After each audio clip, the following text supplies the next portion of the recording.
This isn't scripted, so No, it's not. it's good that we'll have an editor.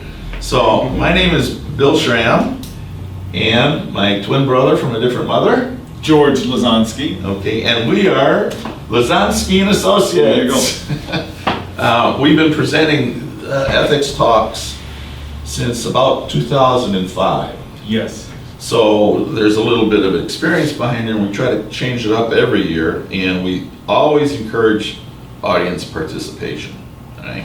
Now, today we are recording this. We're videoing this presentation to help out the Louisiana Board of Professional Geosciences. So it's intended to go on their website if they accept what's going on. Now, there is a disclaimer. The board has no control over the content.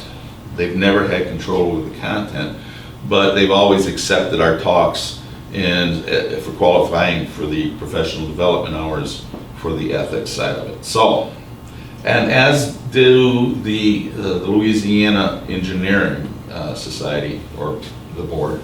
However, they have not been able to, well, they haven't Had a chance to see this one yet. So they may or they may not. Because we do change it every year. We change it every year. Well, good. Yes, we started around 2005. Early on, we got some help from my brother, who's a professor of philosophy, teaches ethics. And the first couple of slides that we're going to do here are history of the major theories of ethics. This is material that is mandatory for traders, Wall Street traders. The SEC requires a training that they have to take, which my brother helped put together. That's a Securities and Exchange Commission, by the way. Yes, and so they have to pass an ethics class before they go and trade. And so this history stuff comes from that. Ethics it's a field of study.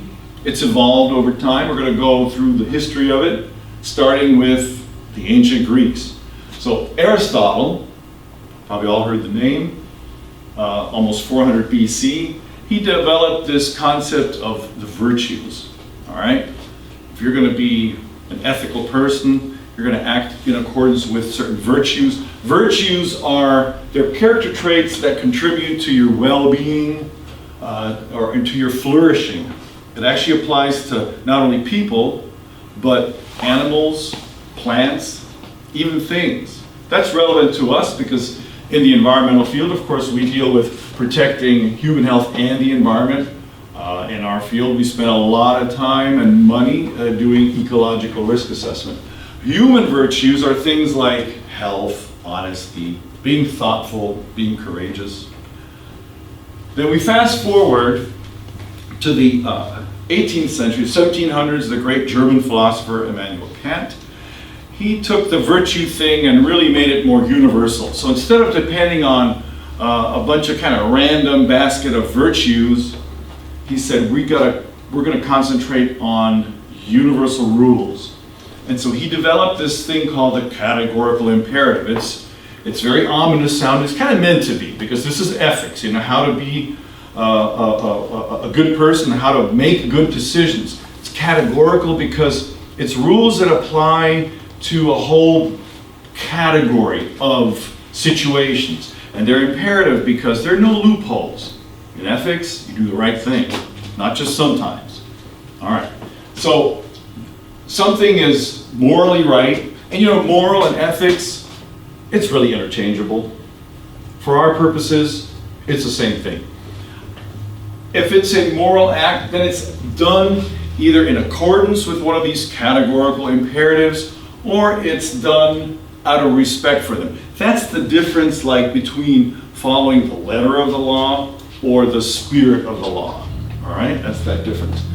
So there are these universal categorical imperatives, and one of them is that when you're deciding on what to do, how do I handle this situation? The categorical imperative universality says you're going to do it according to the maxim. That's like a general rule, general fundamental rule that says that I would want that rule that has me do it this way be a universal rule, consistently. that says you're not just going to decide to do something a certain way because it fits for today, or it fits on this project, but not any other project.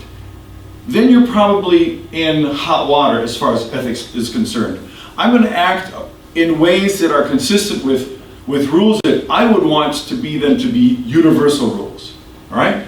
The other categorical imperative that's universal is you want to constrain your actions the same way you would want others to constrain theirs.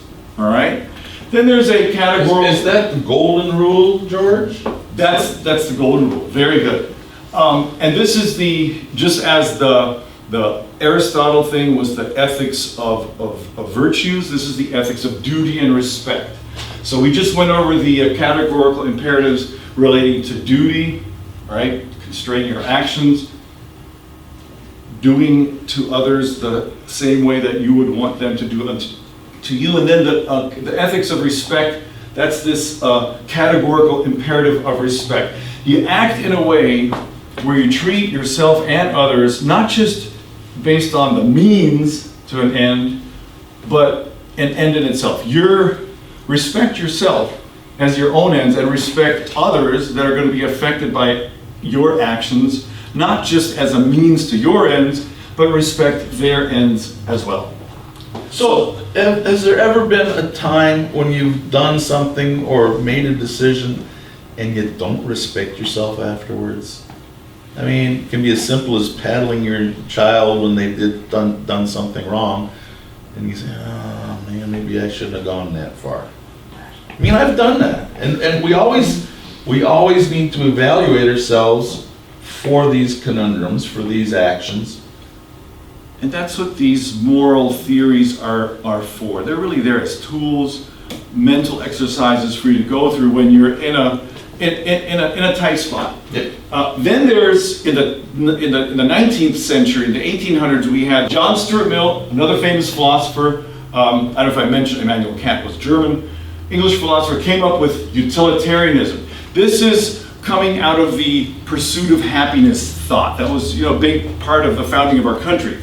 And he basically said, look, an action is morally right if it will produce, on balance, the greatest amount of happiness when you take into account all of its consequences. Got to look at all the consequences. Like with the previous one, the duty and respect, you kind of you look at both the level of big actions that have big consequences and small actions. That's where you look at whether it's an action where you're trying to do the letter of the law or it's the spirit of the law. It's the spirit of the law if it's something so trivial that there's no law about that, right? So it's saying here you've got act utilitarianism, this action. Does this action create, on balance, the greatest amount of happiness considering all the consequences? And if it's a more trivial action, well, that doesn't really have that kind of consequences. That doesn't mean you don't have to be worried about ethics there. If it's a trivial action, then you go to rule utilitarianism. You still have to figure out, if I do this trivial little thing, what rule does that, what kind of rule of behavior does that fall under? And does that rule of behavior create the greatest amount of happiness considering all its consequences? So finally, in the 20th century, after having the Greeks and the Germans and the British, the sort of field of ethics really came together in America. A good example is John Rawls. He's a Harvard guy. And what he did was he drew on the ethics of values from Aristotle, the ethics of duty and respect from Immanuel Kant, and also pulled in the concept of utilitarianism from John Locke and kind of pulled it on together in this ethics of justice and fairness. Now, it's usually couched in these sort of big societal terms relating to the whole society. But it's useful for us also, even if we think of it in terms of our society, the society of geoscientists, or the community of consultants, right? Consultants and regulators. So you can look at it from a limited sense too. And basically there are, go ahead. Well, and no matter what group or subgroup, they all have value and take something good out of all of these types of ethical scenarios. So it doesn't matter what subgroups it is. Right, We can right. all borrow from this. That's right. So for the justice and fairness works this way. You've got these two basic fairness principles. And one of them is the principle of equal liberty. The other one is the principle of inequality, which is kind of interesting. So the principle of equal liberty says that everyone, or you, should try and get the biggest amount of liberty, most extensive liberty, that's compatible with everyone else having the same liberty, as you're assuming. The principle of inequality, it recognizes that you're not going to have everyone equal. Everyone can't be the mayor, all right? But those inequalities have to be to everyone's advantage. And as far as positions of authority and wealth, they should be at least open to everyone under equal opportunities. Then there's the principle of deliberation or justification. And that kind of brings in a new concept that wasn't there with the previous ones. It's a very practical one for us. And that's the principle that uses this thing called the veil of ignorance. The veil of ignorance is this thing that you pretend that you're wearing when you're making a decision on which way to go on, a difficult to decide scenario. What do I do? I've got conflicting interests of the customer and the regulator and, my boss. What do I do? The veil of ignorance says, I am going to pretend that I don't know what my own status or power is. I don't even know how the talents and natural resources and strengths, abilities are distributed among all the people in the mix. I'm just going to make the decision that best follows the fairness principles. All right, and that's the principle of deliberation or justification. So these four different approaches, they're not like separate, they're not incompatible. On the contrary, they build on each other. And when you are in a sticky situation, you can go through each one of them. You'll find in some situations, if you just take the very simple thing about virtues, it'll take care of it. Other situations, maximizing happiness, utilitarian approach is the most appropriate. Some situations are so complicated, you want to go more in the direction of actually thinking of categorical imperatives and analyzing it that way. It could be different for different situations. These are tools. But they're tools, they're mental tools that should help us as professionals make good ethical decisions. Don't click. All right? All right. All right. So we're going to shift gears just a little bit. Question, excuse me. Sure. Jump in there. With what's been said right now, is there a possibility, can you differentiate between a business set of ethics and a personal set of ethics? And can a person have one or both? All right, so that is a very common question. These theories of ethics are ones that apply globally. So you use the same process of going through figuring out the virtue, figuring out where you stand with respect to categorical imperatives, going through the fairness principles, regardless of whether it's a business situation or a personal situation. Because ethics is kind of above all of that. And of course, you want to be you're foreshadowing some discussion we're going to have further on here. In the end, it's about being a good person. And you want others to be good too. You want others to do to you the way you want to do to them, going back to the golden rule. There you go. Yeah. Good enough. Good answer, thank you. All right. And that's a good question because it does lead into to the next topic of discussion here. And basically, I want to see if you guys have any idea of where we get our rules, our ethics, our way of determining our behavior among our peers, within our society, to ourselves. All right? Who or what sets those rules? Who teaches you how to behave? What's your behavior like?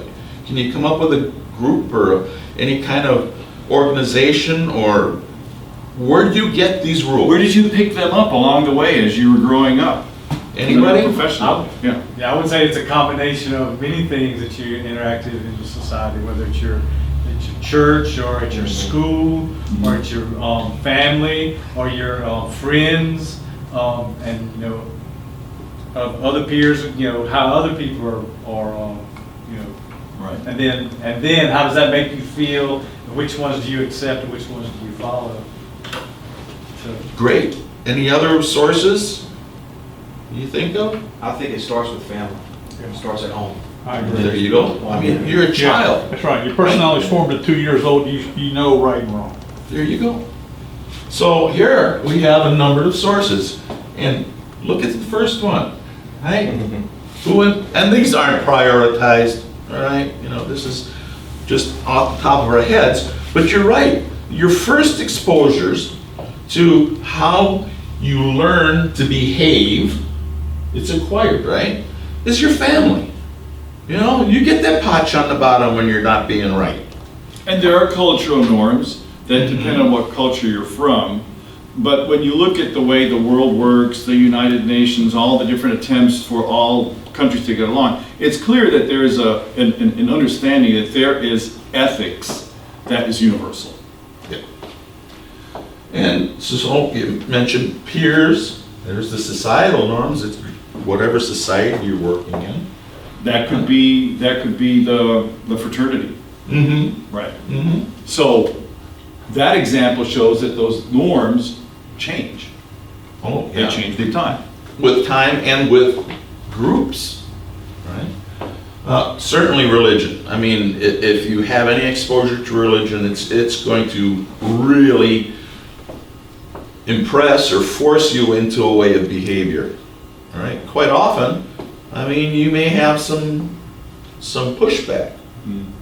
Well, you get pushback on all of them, but religious is fairly strict way of enforcing your behavior. Likewise, we have the professional codes.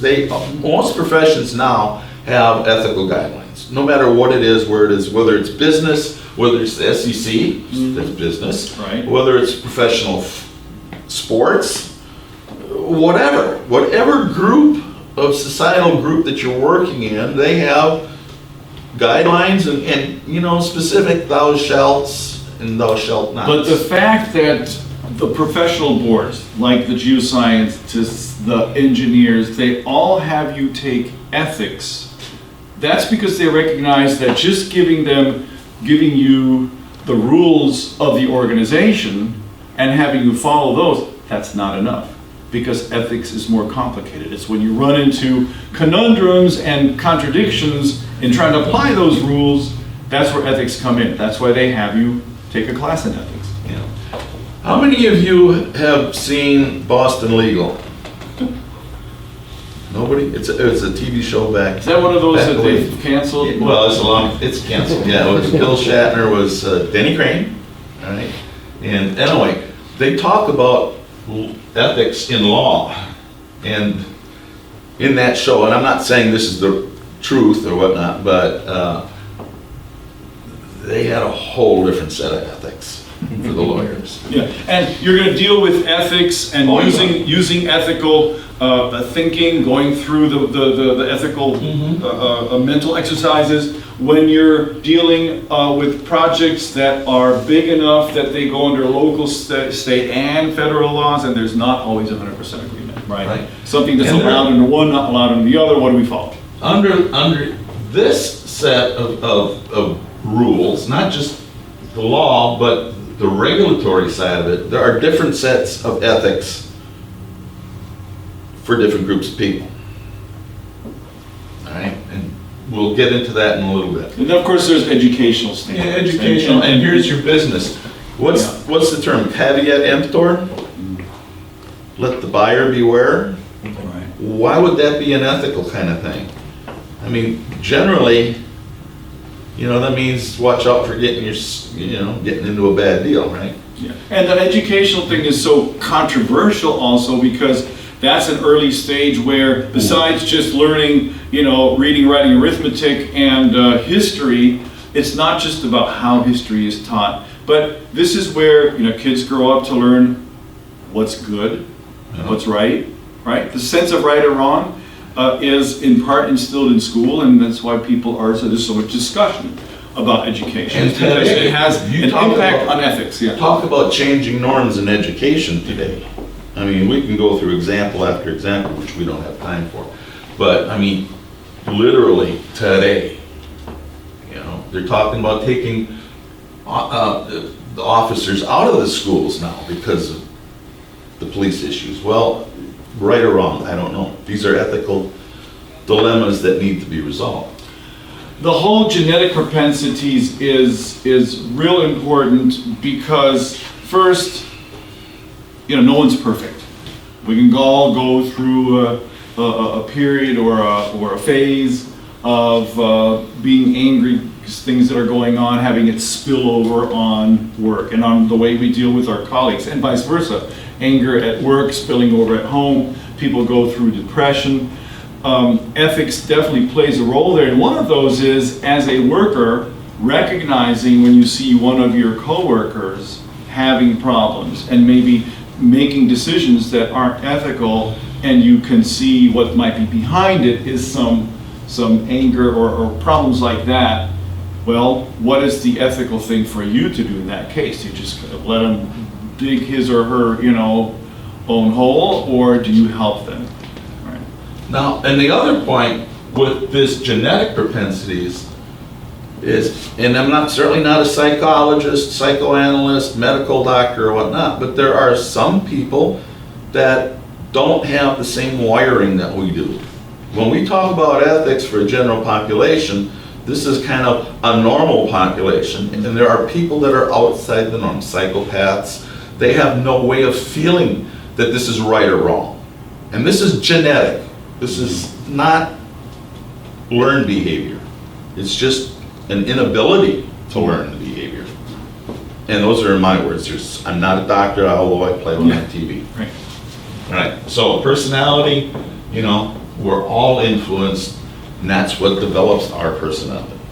I don't know, we can cut this part out later on, but it's very much on the mark from what you just said. I don't know how many of you have heard about, there's a psychologist expert who decades ago developed a program, a test for determining a person's psychopathic tendencies. They use those in prisons. They use them for decades for incoming prisoners to find out if they have that psychopathic.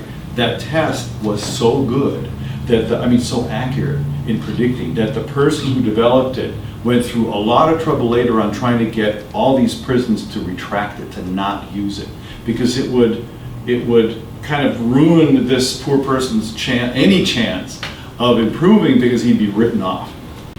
So we ask ourselves, how do we evaluate that behavior? We always try to put a little smiley slide in our presentations.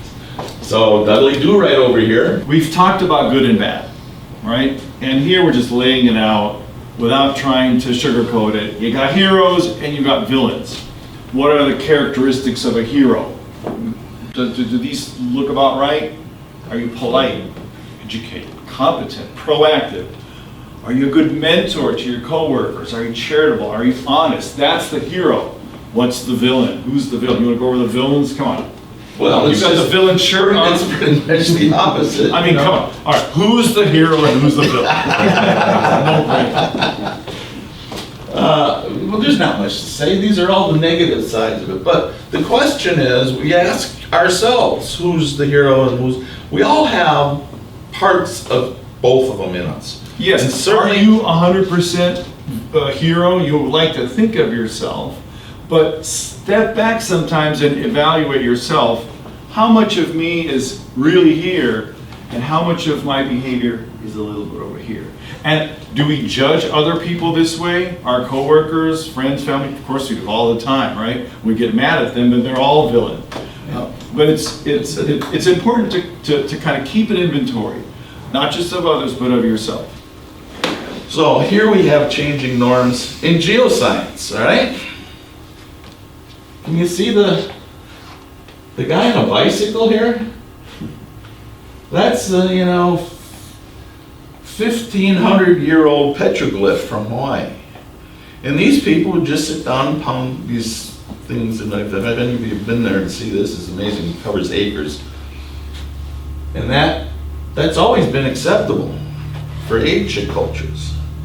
Now, if you can see this, I don't think those are line markings, because this is bedrock.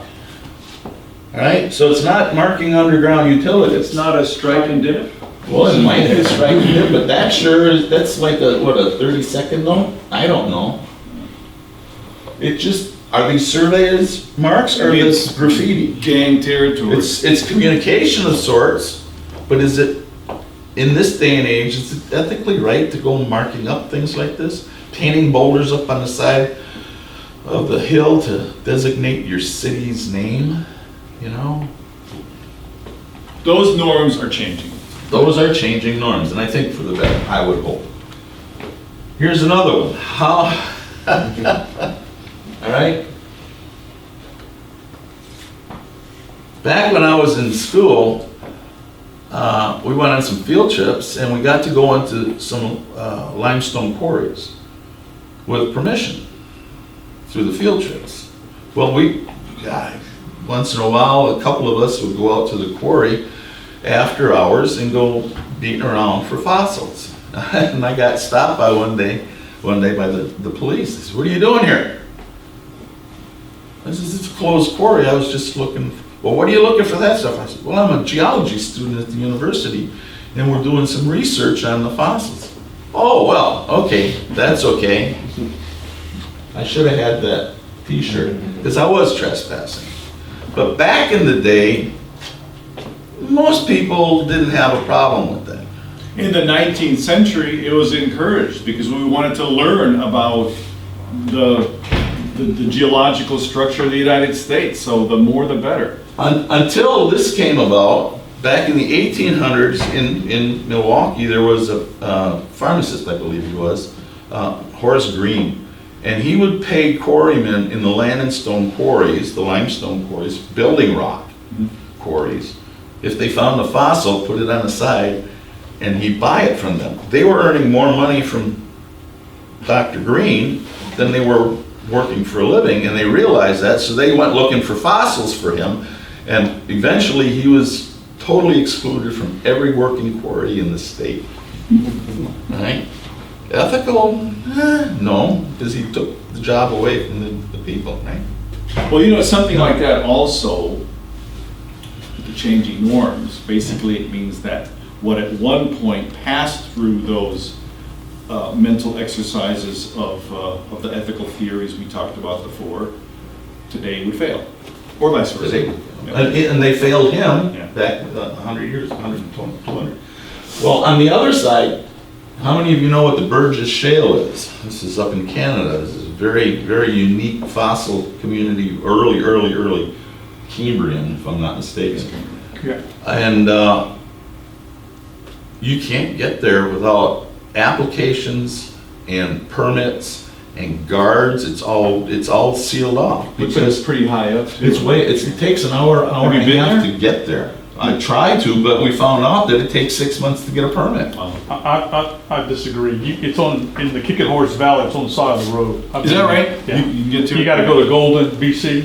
Yeah. You take Highway 3 across, and you can get to it In by the Canada, highway. yeah. Now, if you're gonna prospect or look for fossils, you will need a permit by the rule of British Columbia. Right. But it's readily available. You can stick your finger in it on the side of the highway. Yeah. Okay, this quarry isn't.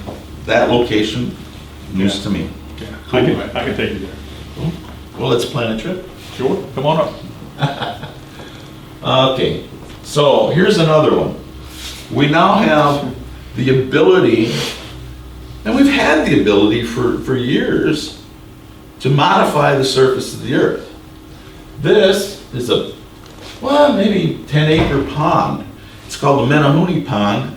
It's on Kauai, it's on the island of Kauai in Hawaii. And they built the pond next to the river so they could keep a stock of fish. So it was this sort of sustainable food source, put it that way. And this is 1,800 years ago. Whereas today, off of Abu Dhabi, we have these engineers and these land developers wanting to build things that you can see from space. So they've taken the sand and they built these islands in the ocean. And if you can see, you know, roads, and they've got, the intent was to build expensive housing with seafront property. Likewise, this is supposed to be a map of the world that was supposed to be occupied. Well, the engineers have this idea, and maybe it's a little bit arrogant, but if they have the money and the means, why not? I personally, I don't have a lot of faith in this because it's ephemeral, and they couldn't sell all the lots, so it's just sitting there. It's a scar to me on the surface of the earth. And this, there's more. There's two more of these things over on the side. Right, so the one on the left will pass through those various ethical tests easily. This one might not pass. Yeah. Last I read on the Dubai ones, they had a lot of engineering trouble. Did they abandon it because of engineering issues or because of the cost? They couldn't sell the property. They're having a big real estate issue in this day and age. Who doesn't want to live in Abu Dhabi though? If you can afford to. There's great golfing, it's fantastic skydiving, sailing, yeah. And you can buy, Hmm? you can buy liquor. Yeah. I think so. And wear bikinis. There's a lot of splicing going on. Now, this is another thing that we've seen. This is happening more often than not.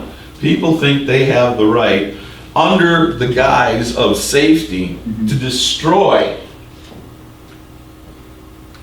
you know, national or, well, the protected scenery. There's the picture of it before, show the That's inset. the before. This goes That's back to the after, the, and this is a video of them doing it. and this is an example of the Aristotelian, the values that even inanimate objects, plants, animals, a rock can have value. This is an example of that. It has aesthetic value, it has scientific value. Joshua trees, you heard about that earlier this year? Cut them down. Cut them down. They're doing it everywhere. Every national park, there's some defacing, disgrace going on, a total disrespect for it. It's happening all over. Yeah, and who suffers is the people that appreciate the natural beauty. But if you confront one of them, they'll have a little shirt on that says public land owner. They believe that the public lands are owned by them and that they have the ability to do whatever they want on them. Oof. Yeah. So where did the ethics fail these folks? Categorical imperative. They wouldn't want someone cutting down their house. Well, maybe that's a Categorical, lesson. yeah, by categorical imperative, if they were to apply that, they'd realize if I give myself this extensive liberty, going to the fairness principles, this kind of extensive liberty, and assume that others are going to have that same kind of liberty to do it to me. And then they would think and say no.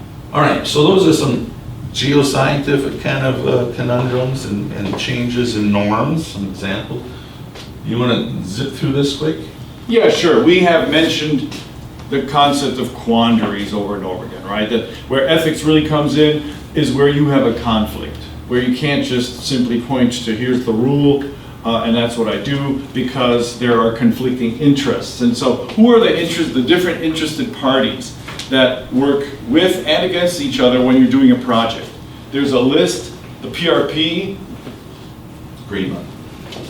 the regulator, right, the consultant, the public, lawyers, other interested parties. What's an example of other interested parties in the kind of project that you'll be working on? The media.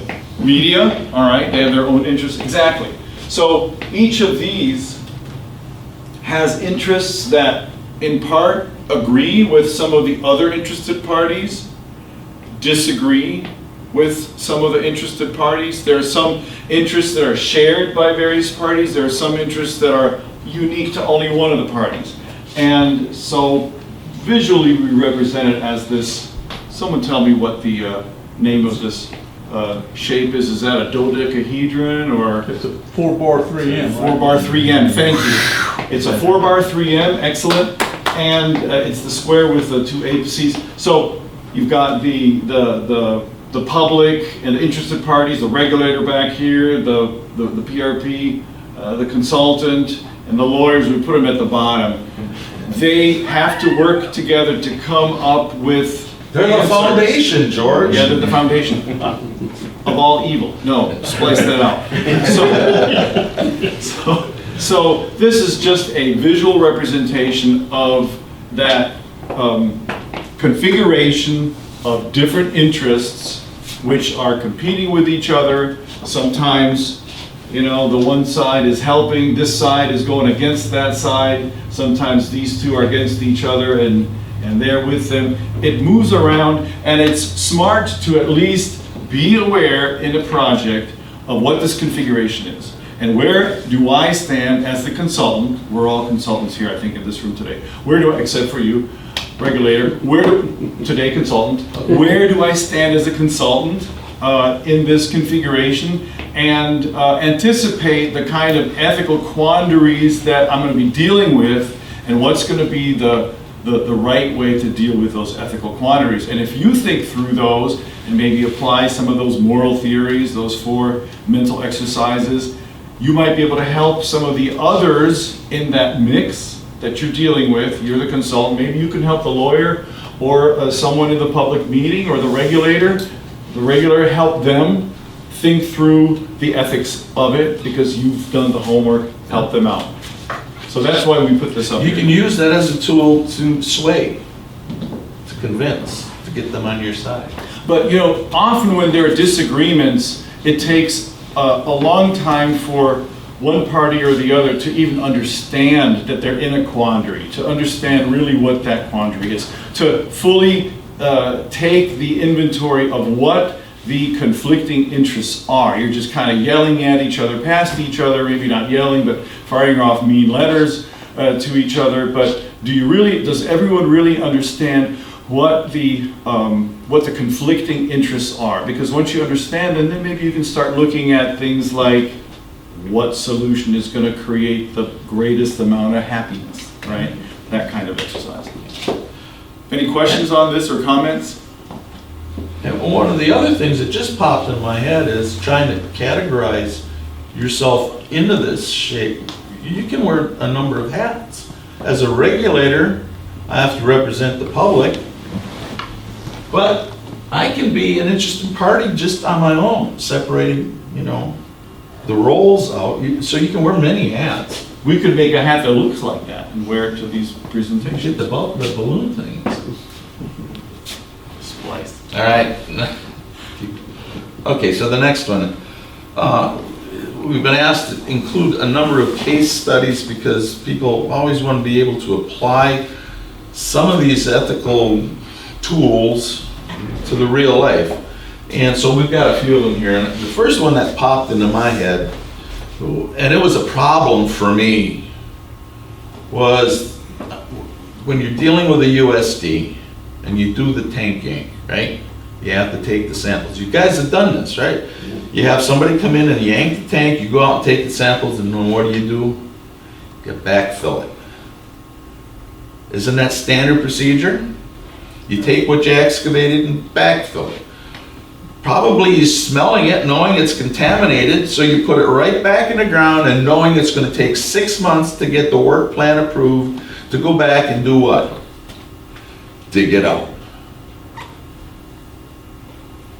As a regulator, that was a conundrum, an ethical problem for me, and I tried to solve some of it by volunteering to serve on the cost review document board and this and that and the other thing, and talking to the management, and you know how far I got with that one.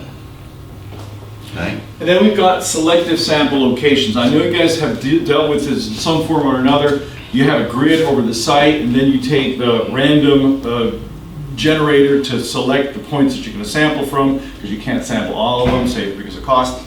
And it turns out that that random sampling completely misses what you know to be the source area. What do you do then?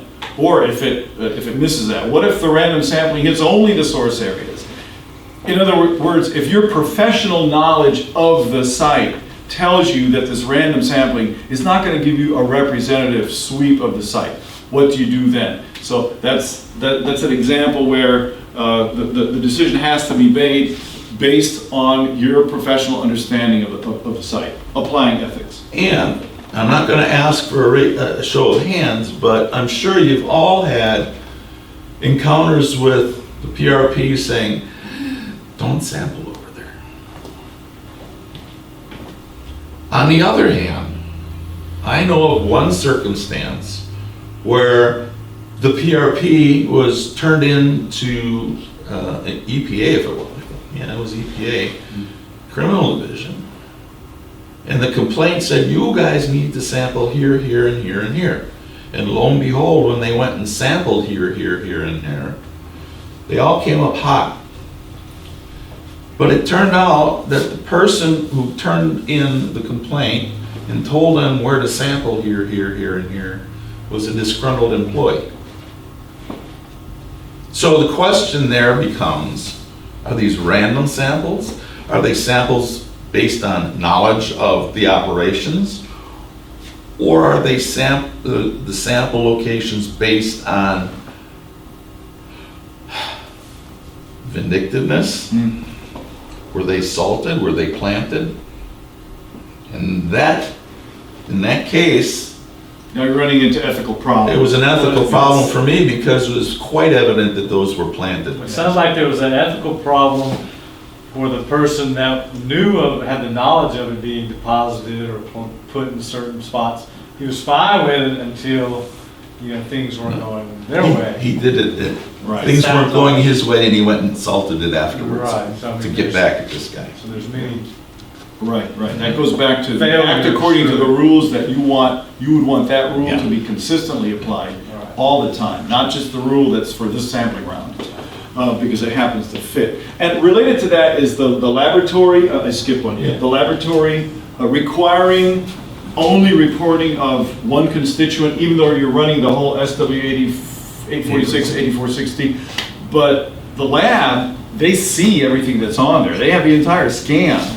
But you're requiring the consultant to only show, now this, how has that happened often? You're the absolutely. regulator. Yeah, because Where's the ethics of that, knowing that all those other constituents in that SW 846 Yeah, test we were did have actually that. seen in the lab? What's the justification for it as a regulator to just? oh no, there's no justification for the regulator to allow that. But lawyers ask for it, I've heard that, and sometimes it's just decided that we're only gonna report the COCs. Yeah. Now, you can report the whole suite and then only focus on the Yeah. official contaminants of concern, but you're still showing everything else. It But then gets- another question is when you knowingly leave out everything else, even though there are other hits there. It gets to how the permit was written. What's the loophole that they use? The permit says we only have to report this list of COCs. When you know, and we do have a typo here.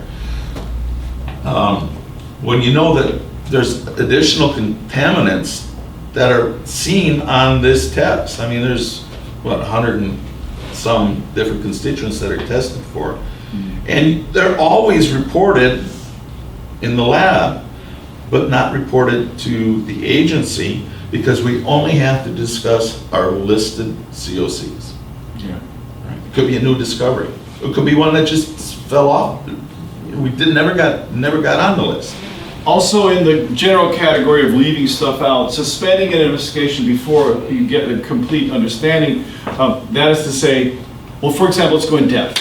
And our instruction is to drill through point bar sands into the underlying marine clay.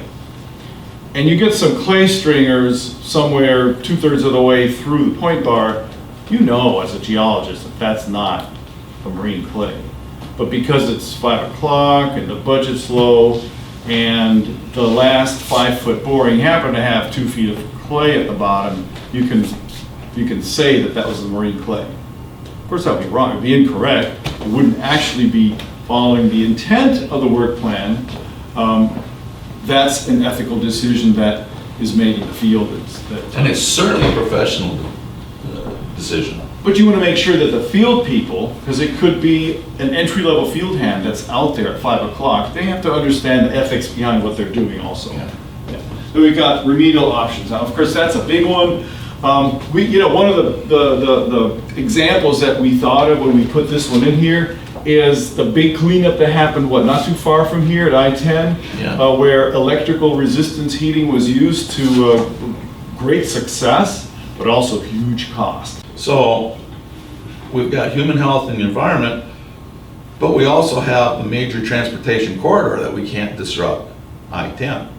So are we gonna spend a modicum amount of money and dig to China and shut down the interstate for a month? Well, DOT wasn't gonna allow that, right? So are we gonna do natural attenuation for 40 years when we've got Welch right there? We could reach out and contaminate some.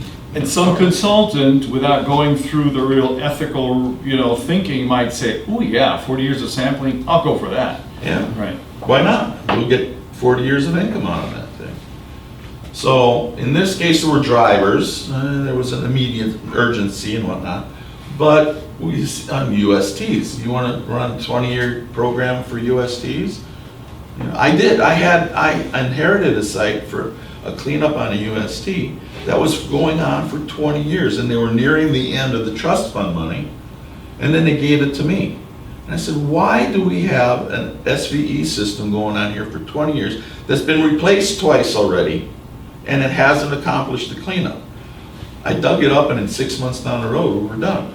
Right, but then on the other hand, this electrical resistance heating, it worked really well in a situation where it was appropriate because of other factors. Yes. But now if the regulator were to, fall in love with this technology to the point where they're going to start demanding, of course they can't demand cleanup, but if they apply, whatever is at their disposal in terms whatever of tools, means yeah. of educating and educating the consultants, and even within the department to start, I'll just say, pushing this expensive technology everywhere.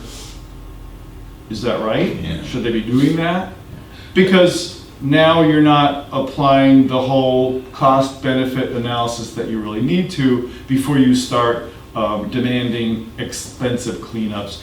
Same thing for the consultant. The consultant that goes around trying to sell the most expensive cleanup to their customers is probably should be going through an ethical process of deciding what is really the best thing for my client and for the public and meeting the demands of the regulator. So when it comes to remedial options, it's actually quite complicated because you have huge cost differences, but then also big differences in how fast things get cleaned up, how thorough the cleanup is, what is the extent vertically and horizontally of the cleanup. All those kinds of things work into that. So there's a lot of thinking going into deciding what the right cleanup is. Wouldn't you say? Do you guys agree? Or do you think there's you more of a have to sell it no-brainer? to the Yeah. client, but Well, you have to satisfy the regulators too. Right. And here's and yeah. so depend on the constituent you're looking at too. Well, yeah. That's right. Yeah. Okay, that's right. And there's another one too, that brings in ethics. If you know as a consultant that the cleanup that's really best in this site is just not in your bag of tools, you're really good at multiple phase extraction, you love to apply that, but that's not the best thing here. The best thing here is something else that your competitor does. At what point do you recommend that they look at other options that you may not be able to help them with? That's a real, deep ethical dilemma that as a consultant you do run into. Or you go in with the other person as a sub. There's business options that you can bring in people to do the expert Team up with technology. them. Right, now, and here we can pan further out. If the consultant, if the regulator, if your customer has known you to be an ethically correct person, they're going to want you to be part of that team. with this other consultant or other vendor that brings in this technology that you can't do yourself, because they trust you. You've built that trust based on ethical behavior. If you don't have that trust, they're going to say, okay, thanks, bye-bye, and hire the other company. So there are benefits to being ethical. So the last one. This is a kind of a special conundrum for regulators, because that's a bad word. If it's a consultant and a client, or if it's a consultant, client, you know, you can afford certain amenities as in a business sense, you know, in goodwill, all right? Take them for a dove hunt, fishing, you know, in the Gulf, or variety of gifts, take them out to dinner and whatnot. But for a regulator, and this happened to me, I was offered a free trip to observe a technology that the company wanted approval from the state. Well, first of all, the state doesn't approve technologies. You don't get a blessing for this business blanket, all right? You get approval for specific projects from the consultants or from the PRPs, but not the company. Well, the company said, Bill, you want to go down to the Virgin Islands, take your wife along, we'll take a look at this wonderful technology. You can come back and write us the approvals to apply it in Louisiana. And I said, wow, I appreciate the offer, I understand the offer, but that is definitely not something that I can accept. It'll get me in deep doo-doo. And he says, why? I said, well, we can't accept those kind of gifts. He said, well, the governor's office said it was okay. And I says, I don't think so. I really don't think so.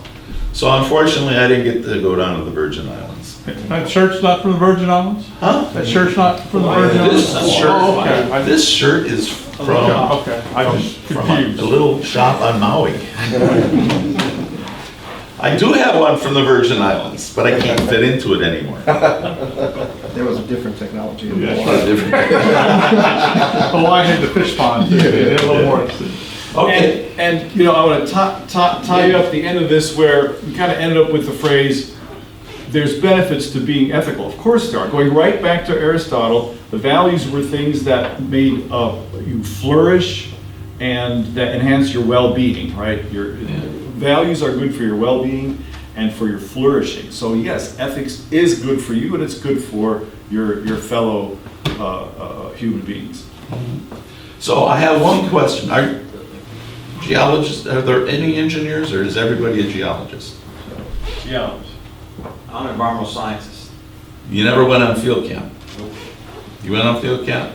Field camp? Field camp? Okay. So did you ever do a boulder roll? Did